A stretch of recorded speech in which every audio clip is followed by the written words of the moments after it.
You've spent years sharpening your mind, reading the right books, learning to see patterns other men miss, and still you wake up in the same place, slightly ahead of some but nowhere close to where you told yourself you'd be by now. That's not bad luck. That's not the system. That's something you've been avoiding. Your intelligence isn't your ceiling, it's your cage. And the door been unlocked the whole time. You think being smart means you'll win. That's the first lie. Machiavelli understood something 500 years ago that most men today refuse to touch. He said the prince who tries to always be good will destroy himself among so many who are not good. But you've been playing the opposite game. You've been using your intelligence to find the perfect moral move, the cleanest strategy, the path where nobody gets hurt and you still come out ahead. That path doesn't exist. And every year you spend looking for it, you bleed time you'll never get back. Here, what you don't want to admit, you're not stuck because you lack information. You're stuck because you're terrified of being misunderstood. You can calculate 13 steps ahead in your career, your relationships, your business. But at the final moment when action requires ugliness, you pull back. You wait for more data. You tell yourself you're being strategic. That's not strategy. That's cowardice dressed in analytical clothing. Think about the last time you watched someone less intelligent than you move past you. Go ahead. Bring the face into your mind. They weren't sharper, they weren't more qualified, but they did something you didn't. They acted before they were ready. They took space before they earned it. They said no when it made people uncomfortable. And you sat there, fully aware of their every mistake, waiting for the moment they'd fall. Except they didn't fall far enough. And now they're ahead. That's the Machiavelli effect.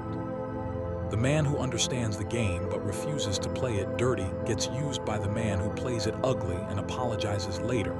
You've been told your whole life that transparency is a virtue, that being predictable makes you trustworthy, that consistency is the mark of character. Machiavelli called that a beautiful lie for public consumption. He wrote that the prince must learn how not to be good and must use that knowledge according to necessity. Let me make that uncomfortable for you. There are people in your life right now who trust your predictability, not because they respect you, because they've mapped you. They know exactly what you will and won't do, and they've built their comfort on that map. Your honesty has become their leash around your neck. Ask yourself this right now. What would happen if you woke up tomorrow and did one thing nobody expects? Something that serves you first. Something that breaks the pattern they all rely on. Would you lose them? Or would you finally become someone they can't take for granted? I'll tell you a short story. Years ago, I worked alongside a man who was brilliant. I mean genuinely brilliant. He could deconstruct any problem in minutes. Executives came to him for answers, but he stayed in the same role for 11 years. 11. He watched juniors get promoted over him, watched less competent men take the offices he should have had. One night he told me something I've never forgotten. He said, I always thought if I just proved I was right enough times, they'd have no choice but to promote me. He was right about everything, and he lost to men who were willing to be wrong publicly while being ruthless privately. He was playing chess by the rules. They were playing poker with a gun under the table. Different game entirely. You're doing the same thing. You believe if you just accumulate enough knowledge, enough correct answers, enough evidence of your competence, the world will eventually hand you what you deserve. That's not how power works. Power doesn't reward correctness. Power rewards willingness to impose your will on reality before someone else imposes theirs.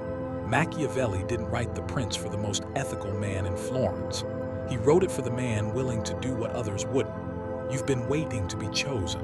That's the real trap. Let me say something that might sting. You've turned your intelligence into a shield. Every time you face a situation that requires you to be disliked, to be feared briefly, to be called an asshole, you retreat into analysis. You tell yourself you're gathering more information, but you're not. You're hiding. And your mind, your beautiful, sharp mind, has become the best hiding place you've ever built. Nobody can call you a coward when you're the smartest person in the room, but that's exactly what you are. A smart coward. And the world has a special punishment for smart cowards. It makes you think about the last opportunity you let slip because you were waiting for the perfect moment. Not because you couldn't see the move. You saw it. You saw it clearly, but you wanted more certainty. You wanted guarantees. You wanted a clean conscience.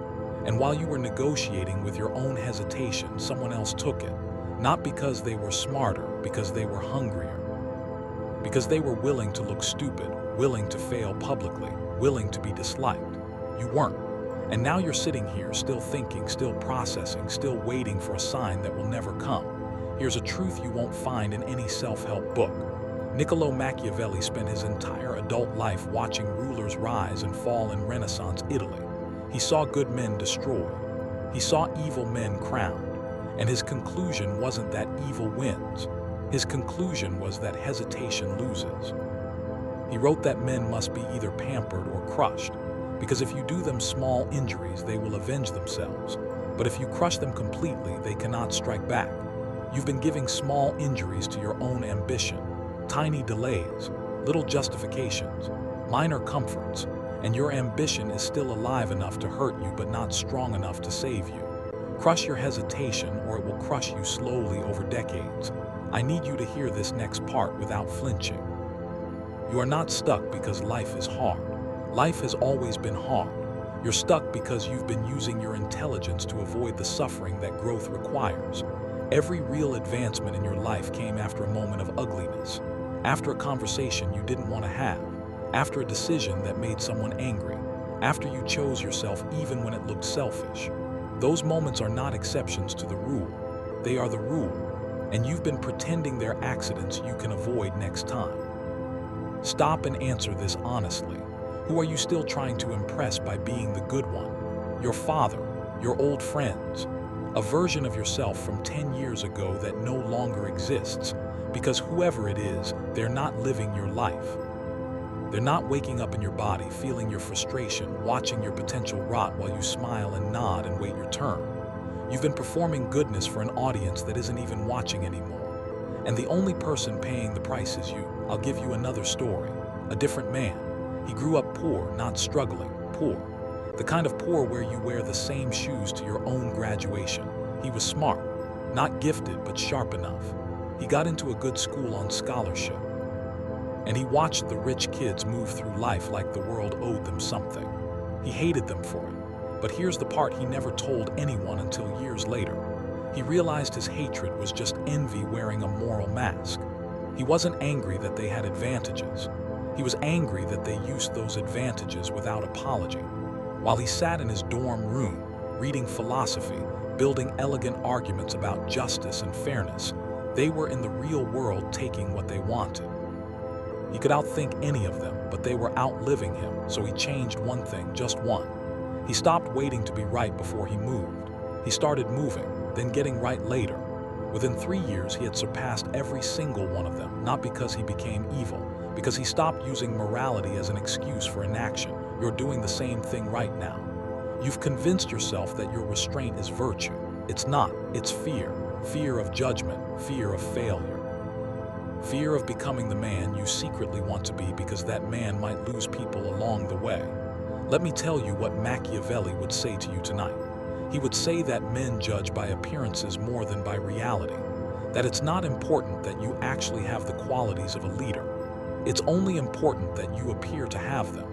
But you've been doing the opposite. You have the real qualities, and you appear to have nothing because you refuse to perform your own power. You refuse to be seen reaching for something before you've already caught it. That's not humility. That's sabotage. Ask yourself this and don't look away. If nobody ever validated your intelligence again, no praise, no recognition, no you're so smart, would you still chase what you want? Or has your intelligence become a way to feel valuable without ever risking failure? Because if it's the second one, you're not smart, you're fragile. And the world eats fragile men for breakfast, no matter how many books they've read. The men you admire, the ones who build something real, they all share one thing. It's not IQ, it's not education, it's not even work ethic. It's the willingness to be hated temporarily for a permanent gain. That's the Machiavelli effect. The prince who tries to be loved at all costs becomes despised when he can no longer deliver the love. But the prince who is willing to be feared when necessary buys himself the space to be generous later. You've been trying to be loved first. You want everyone to understand your motives before you act. That's backwards. Act first.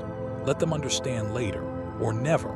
Their understanding was never the point. You know what's worse than being called a villain? Being called nothing, being forgotten, being the smart guy who never did anything with it. The cemetery is full of brilliant men who died waiting for the right time to live. You're not dead yet, but every morning you wake up and choose caution over action. You bury yourself another inch deeper. Here's the raw truth. You don't have a strategy problem, you have a permission problem. You're waiting for someone to tell you it's okay to be ambitious without apology, to be strategic without transparency, to win without explaining yourself. That permission will never come, not from your parents, not from your partner, not from your friends. They benefit too much from your hesitation. The only person who can give you permission is you. And you've been holding out because giving yourself permission means admitting you've been wrong for years. That hurts, I know. But the pain of admitting you're wrong is nothing compared to the pain of waking up at 50 years old with the same mind, the same potential, and nothing to show for it except a reputation for being really smart and really stuck. I'm going to close with something you'll want to screenshot. Not because it's pretty, because it's true. Machiavelli wrote that fortune is a woman who must be taken by force. He meant that luck does not come to the patient. It comes to the man who grabs her by the wrist and doesn't let go until she gives him what he wants. You've been asking politely. You've been waiting your turn. You've been hoping your intelligence would be recognized as enough. It won't be. Intelligence without the will to impose itself is just a parlor trick. You've been performing tricks for an empty room. The world does not reward smart men. It rewards men who act, men who take, men who are willing to be misunderstood, disliked, and feared on the way to being respected. You can stay smart and stuck. That's a choice. Or you can become dangerous. Not cruel, not evil. Just dangerous enough to finally take what you've always known you deserved. The door is still unlocked. But every day you wait, the lock gets rustier. And one morning you'll try to turn it and find out it's too late. You won't hear that from anyone else. So hear it now. Fortune favors the bold. But boldness without intelligence is just chaos. And intelligence without boldness is just a long, slow, quiet death.